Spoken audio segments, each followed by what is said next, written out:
о единстве. Мы сражались плечом к плечу абхазы, армяне, русские.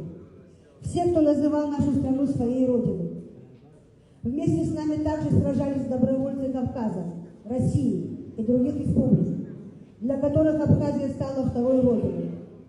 Эта правда о войне должна стать правдой нашей мирной жизни.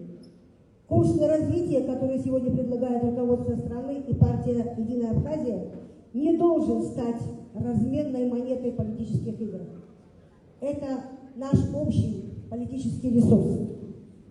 Я призываю к тому, чтобы съезд не становился местом для политических торгов, а стал местом консолидации всех здоровых сил, всех, для кого Абхазия не лозунг, а смысл нашей с вами жизни.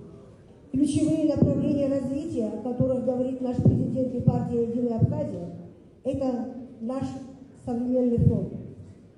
Это та высота, которую мы должны взять для наших потомков.